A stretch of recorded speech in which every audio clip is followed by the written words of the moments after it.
Hello and welcome everyone to your WWE Raw review for June 8, 2015. This is the go-home show for Money in the Bank 2015, which will take place on June 14th, 2015. And don't forget, if you are in the States, you can only watch it on the WWE Network because I believe their agreement with the pay-per-view companies is over. So this is going to be big budget cuts coming up.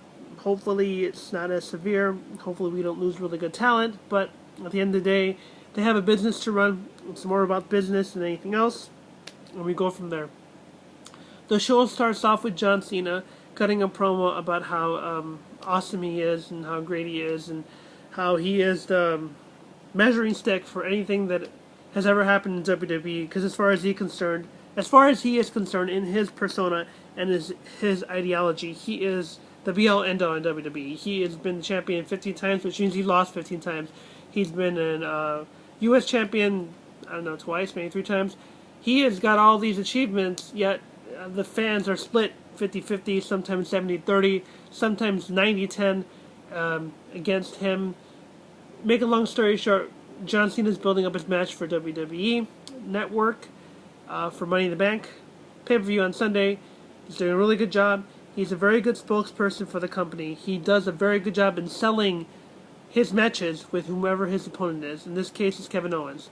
So I'm excited about the match, but only if they allow Kevin Owens to win, because I need Kevin Owens to win. It's good for his character. John Cena has had already enough victories under his belt. He doesn't need any more victories. If he never won another match again, it would not hurt his character. That's just the way it is. Cena says during his promo, is a very important point, that he is fighting for everybody. And if you don't mind me, I'm sorry for saying this, but I am looking at my notes in this section, so if I'm not looking directly at the camera and directing all of you who are watching me, I apologize. Just trying to get my notes in so I remember the points to hopefully save you some time if you don't have the time or the energy to watch the program. I'm here to try to endure some of this discomfort for you. Now, granted, the show wasn't entirely bad, but this show itself, it was lacking a little bit more oomph for the Money in the Bank pay-per-view. But John Cena delivers on selling you on, you have to see this match. This match will be epic. This match will be great. John Cena says he is fighting for everybody, even the people that don't like him. Now, I don't know about that, but I don't need you to fight for me. I don't need you to do anything for me. If you never wrestled again, I would be perfectly fine with that. And I think that you yourself, your John Cena character that you represent, is a pretty awful character, and in the fact that I don't think any hero should have the kind of ego that you have. Your ego is like, it's pompous almost, and it's to the point where your self-confidence isn't like, self-confidence is more like, I can do it no matter what, and I don't care who I have to step on in order to get that done. That's not how real life works. In real life, you have to have some sort of consideration for your fellow person. Only in business does the whole stepping on people work properly. And this is business when it comes to wrestling to John Cena. It's just business. I don't feel there's passion in the way he delivers his moves and the way he sells his moves. And that's all I can say about John Cena. And I won't waste any more time talking negatively about John Cena right now because I have to move on. A lot of things happen on this Raw. He says, no safer bet than John Cena. He is a standard bearer and he runs this place. Kevin Owens comes out and he says, John Cena is proving his point that he is delusional. He says, you're delusional and thinking people want to see John Cena. They're sick of seeing you for 10 years come in, down the ramp, and open Raw. They're sick of you doing the same thing and they want to see something different. He issues an NXT Open Challenge. John Cena says he wants to accept. He's like, no, we're fighting on Sunday. It doesn't apply to you. And he says, well, he pretty much almost calls him a coward and tries to punk him out. Neville comes out. He says, John Cena didn't beat me. You and me will fight at a different date. I want to fight Kevin Owens. Kevin Owens and Neville put out a fantastic match. It's a fantastic match. It goes into a commercial break, but a fantastic match nonetheless. Kevin Owens will sell moves for you. Even though Neville is a smaller guy, he will sell Neville's moves. And he will make Neville look credible and look really good. Kevin Owens wins with the pop-up powerbomb. he invites John Cena to enter the ring. John Cena's on commentary during this point, and John Cena's just running his mouth about how great he is and how it doesn't matter where Kevin Owens was before he got into the WWE, because the WWE is where it begins and where it ends. He says, basically, it doesn't matter that Kevin Owens existed in the wrestling industry before he got to WWE.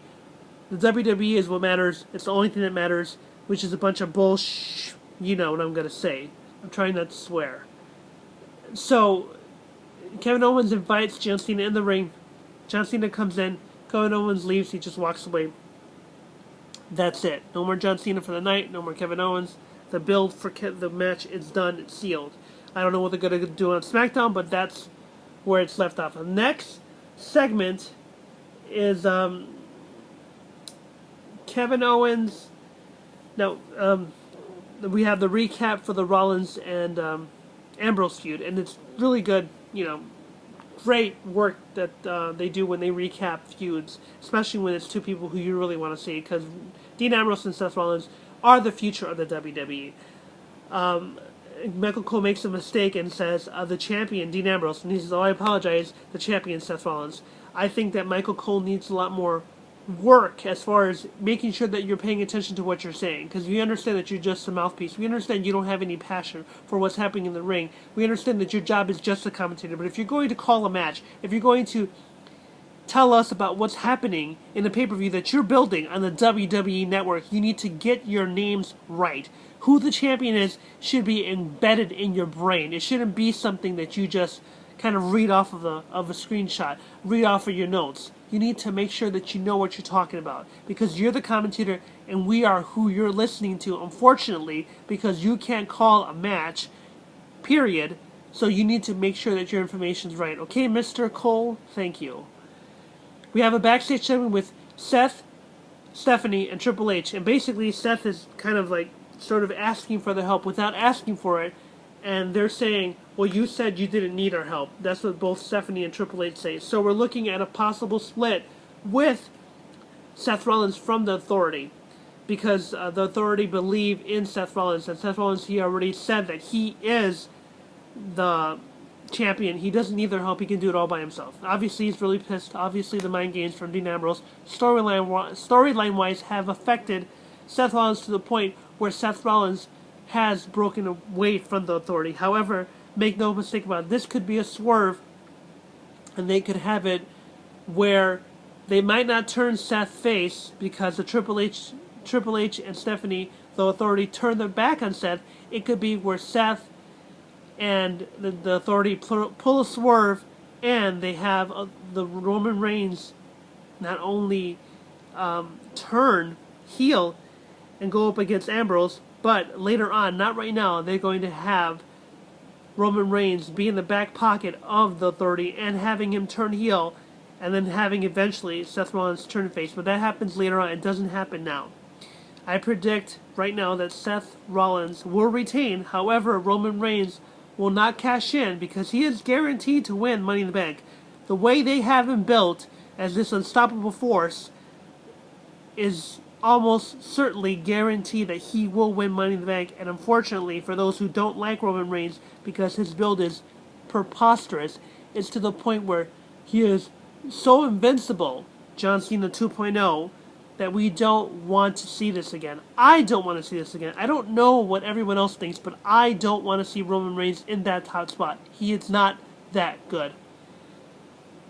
Next segment we have, again, no one's going to be in Seth Rollins' corner at Money in the Bank. No one's going to be in Seth Rollins' corner tonight in his match that's Triple H says he can have. So that's an interesting point, and we'll talk about that later. Renee interviews Nikki. Nikki says Paige isn't at her level. Paige is just, not as good as the Bellas. Bellas aren't holding anybody down. That's what Nikki says. We both know differently. We know that Nikki Bella's going to hold that championship longer than AJ Lee, and that's just something we have to deal with.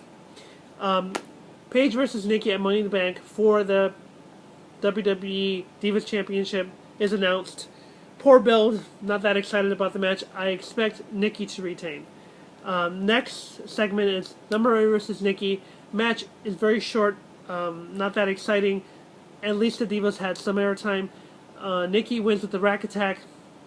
Nothing special to talk about. Roman Reigns' segment comes out where he talks about Money in the Bank. He talks about how he's going to make history, how he's going to take the opportunity that was taken away from him by Seth Rollins at WrestleMania when Seth Rollins defeated Roman Reigns with the curb stomp. They're not doing that move anymore. I don't know why, but that is just the way it is. There's nothing we can do about it. All the other contestants come out. We have Kane coming out first, talking about the match, building up the Money in the Bank ladder match for the briefcase. Ziggler comes out, talks about the match. R-Truth comes out, and they say to him, hey, you're not in the match. And he says, oh, I'm sorry, my bad. It's supposed to be a comedic effect. It's supposed to be funny, but I didn't care for it. I don't have any problem with R-Truth. I think he's an awesome guy. He works well with whatever character he plays, whatever fence he's on, heel or face. But I didn't need to see R-Truth come out. The comedic effect, I need to. It's supposed to be very serious. We're supposed to be serious. This is for the WWE World Heavyweight Championship opportunity. In that briefcase is a contract, and holy moly, we're supposed to be, oh my gosh, someone who's deserving's got to get it. We all know Roman Reigns has got to get it. We know Mr. John Cena 2.0, Mr. at least 4.5 moves of doom is gonna, holy mother, yes, I'm so excited. Actually, I'm not at all about Roman Reigns winning this match. I'm not worried about the match itself. The match itself could be possibly good with some good spots, but Roman Reigns is not that guy. He does not know how to cut a promo, and I can't say anything else about that. His in-ring ability is so limited, it's not even funny. Next comes out New Day. They get the crowd pumping with the New Day sucks. They're going to win. They're going to win. They will all be #1 contenders, what Kofi says. I do not think Kofi is going to win, obviously, but Kofi will have some good spots because he's a high flyer. Orton comes out. He talks a little bit. It's going to be Orton versus Sheamus next. I think Orton talks. I can't remember. Not that important. Orton Sheamus, short match. Short match in my opinion. It had a commercial break. It wasn't that exciting. It ends up being in a double disqualification or no contest. Nothing was really announced by the commentator or the ring announcer. So at the end of the day, you're really confused if you're actually following the product for wrestling purposes only, not just for entertainment. The post-match beatdown by Randy Orton ends up in an RKO to Sheamus. Sheamus sells it like a champ. Moving on to the next segment. And one thing I wanted to point out, what if Randy Orton wins Money in the Bank? And what if he cashes in on Seth Rollins? Then you have a swerve because we're going to have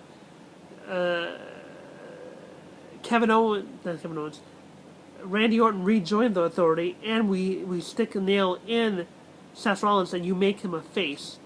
I think Seth Rollins would be a very good face. However, I think he's better off as a heel. I don't know, but the fans will eat it up because they will immediately turn no matter what you tell them to like, except for Batista and for Roman Reigns. That is when they have their own opinion about it, which is awesome because you're not just supposed to take what they give you. At a grocery store, if they tell you, we only have this flavor, this is the only flavor you get, if you don't want that flavor, you can refuse it. So, if Roman Reigns is the flavor of vanilla, and I've already had vanilla enough because I've seen John Cena, I'm good. I can move on. Next, we have the segment between Seth and J&J Security. He's pretty much insulting them. Then they challenge him to a match later on. Seth says he can take both of them on. Jamie Noble slaps Seth Rollins. Seth slaps Jamie back. Then Joey Mercury talks to him and says they're going to kick his ass. So that's the match we're looking forward to tonight. Handicap match. WWE World Heavyweight Champion Seth Rollins, without the title, faces J&J later on for the main event. Next we have Dolph versus Kane. Terrible match, horrible, pacing is off, they don't work well together. Even though Dolph can sell like any move, like he's been hurt by a Mack truck. It's a terrible match. Lana is up on the lower part of the ramp. Later on, during the end of the match, Rusev comes out, gets in her face, tells her in something in Russian or Bulgarian. She slips off the lower end. She doesn't get hurt. She slips off the lower end of the ramp, fakes an injury or sells an injury that her ankle's hurt. Dolph is distracted and Dolph loses via chokeslam. Then he comes back to check up on her again. They're just doing a horrible job trying to figure out whether or not she's hurt, and Dolph is selling his neck from being. It's just terrible. Next segment we have J&J Security just talking backstage about their match. They're excited. They're gonna do what they're best, and they're gonna show that they're better than Seth because they feel betrayed by him. They don't say that, but that is the storyline going into it. MITB is up with Big Show and Ryback. There's a lot of talking going on. I won't get into what they said because it's pointless. Doesn't matter. We know that Big Show faces Ryback for the IC Championship. Miz tries to attack, or he does attack Big Show with the microphone. He hits him over the head with it. At the end of the segment, Big Show attacks Miz. He attacks Ryback. Ryback comes back, shell shocks him. Pretty impressive because he botched a couple before and early in his career, picking up big guys for the shell shock. So it's good that he got him up. I don't really care for Ryback as far as IC champion, but he was a better choice instead of Sheamus. Again, it's fine. I'm glad they're giving him a starter belt. Not many big guys get that starter belt. They just rush him into the big title. And for guys like Abril Del Rio, who never got that lower belt, just to hotshot him into that title picture doesn't work for me. Just like with Sheamus, they give him the belt really fast. It doesn't work for me. Guys need to start off small. Guys that are talented and precise and got a lot of charisma, like Kevin Owens, they're the ones that should be the next WWE World Heavyweight Champion. But we do know for a fact, I think a lot of people can see it, that the next WWE World Heavyweight Champion is going to be either Brock Lesnar or Roman Reigns. Unfortunately, I would love Dean Ambrose to win it. The crowd reaction for Dean Ambrose at Elimination Chamber was intense. It was exciting, but I don't think it's going to happen. But I would really love it for Dean Ambrose to win it somewhere down the line, even if it doesn't win it this Sunday. The next match we have is the tag team match between Los Matadores and Luke Harper and Eric Rowan. This match is terrible. It's short. It finishes with the new finisher by Eric Rowan and Luke Harper called The Way, which is basically a 3D. Again, is this a shot at Dudley Boys? Are they going to come back later on? We know that there's some possible financial troubles with TNA. I guess we'll have to just wait and see. Match sucked. We move on. We have a backstage segment with Seth and Kane wishes Seth luck with J&J because he's going to be in their corner, and he says, "What makes you think I'm not going to cash in on you when I win Money in the Bank? We know you're not winning, Kane. You won before, but we know you're not winning. What are you going to do?" Next match, we have Big E versus Titus. Big E wins after distraction with the big ending.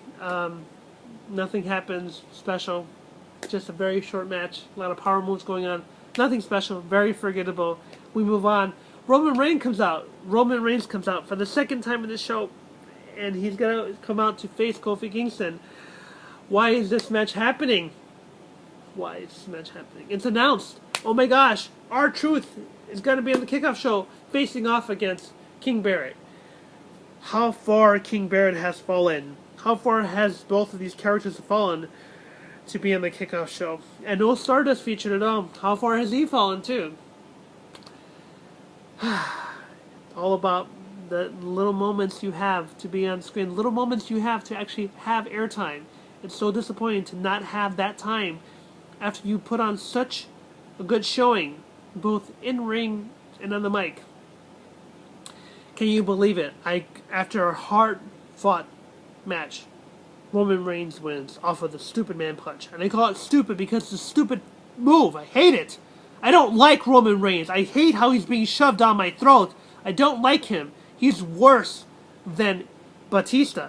He's almost as bad as John Cena. He's almost to the level of being bad.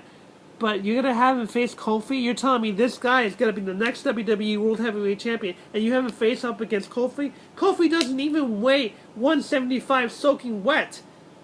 And if he weighs more than that, I can't see it. And you're telling me that he's a competitor against Roman Reigns? Give me a break. Roman Reigns is a big meathead who weighs like, what, 240, 250, 260? Kofi's not even a match for him. But I'll give Roman Reigns credit in the fact that he sold for him. Wonderful. We move on. At the end of the segment, we have Dean Ambrose come down to the ring. He's talking to Roman so that the fans can go ahead and pair up the two positives together. Positive being Dean Ambrose and the WWE title, and the negative, which is Roman Reigns and his massive push. Dean Ambrose comes in, sits on ringside, and what lucky fans are to be there surrounded by this awesome wrestler and this awesome guy, and no one takes like a tons of pictures. I don't know. That's just my opinion. If I was there nearby and he sat next to me, I'd take a lot of pictures. I might ask him just once if I can take a quick picture with him and just leave him alone so he can do his thing. J&J and Seth Rollins have their match. There's a point in the match where Seth is by Dean Ambrose. Dean Ambrose pours some popcorn on him. Really funny, amusing. I'm entertained. Only because we know Dean Ambrose can put his little joke gimmick into his persona, but we know that he's all serious when it comes in the ring. We know he can throw it down. We know he's vicious, and we know he's going to have a good match. J&J win off a distraction when Dean Ambrose comes in, throws the championship in the ring. Seth Rollins is in the middle of giving pedigree to Jamie Noble. Jamie Noble is able to tag to Joey Mercury. Joey Mercury pins Seth Rollins with a roll-up, 1, 2, 3. Then, as Seth is pissed off at Kane and JJ for celebrating, Dean Ambrose comes in, hits him with the dirty deeds, poses with the belt at the end on top of a ladder, down the entrance ramp, and then we have just the build. The build's there. Are we excited for Money in the Bank? To a degree, yes, but only because the best match on that card is going to be a tie between Seth Rollins versus Dean Ambrose for the WWE World Heavyweight Championship and Kevin Owens versus John Cena. And I'm hoping and I'm praying that Kevin Owens wins, because this whole idea of John Cena being this only thing that we have, the only option we have, you need to come up with another option, WWE, because one of these days John Cena is going to leave. He's going to have to leave. Hopefully it's on his own will, not because of an injury. Again, I do not hate John Cena as a person, because I don't know him as a person, but I don't like his character, and it would be better for him to retire when he's healthy. It's good for him. It's good for everybody involved if he retires when he's healthy, because he can still be the mouthpiece without having to be that in-ring competitor. I do not need to see him in the ring anymore. He can just come out and cut a promo. Guess what? People will still pay to see him come out and cut a promo. I'm not a fan of him. I give this Raw 2 out of 5 stars. The only reason it gets 2 out of 5 stars, there's just a little too much Roman Reigns in here. And too much Roman Reigns is any more than one segment's too much Roman Reigns for me. There's not enough emphasis on how important Seth Rollins is as a champion, and for him to lose to J&J Security makes him look really weak. I don't like his build. It's unfortunate, but there's nothing I can do about it, and just hopefully and pray that somewhere down the line they will do something right and they'll make Seth Rollins look strong, because at one point he's going to face Brock Lesnar. And he had a great match at Royal Rumble in that triple threat with John Cena and Seth. John Cena, Seth, and Brock had a great match. So I'm hoping they give him up to that level, because it was a good match. And Seth has great potential. They just need to let him blossom. Kevin Owens, John Cena is going to be great. And I think Seth Rollins and Dean's going to be great. Hopefully Seth retains, because I don't think they're ready to give it to Dean. Hopefully who wins the Money in the Bank, we know it's going to be Roman Reigns! Thank you everyone for watching. Thank you so much. Please subscribe, hit the like button, send me a comment, look me up on Twitter at Infinite Puppy Bear. Thank you so much. You have a great day.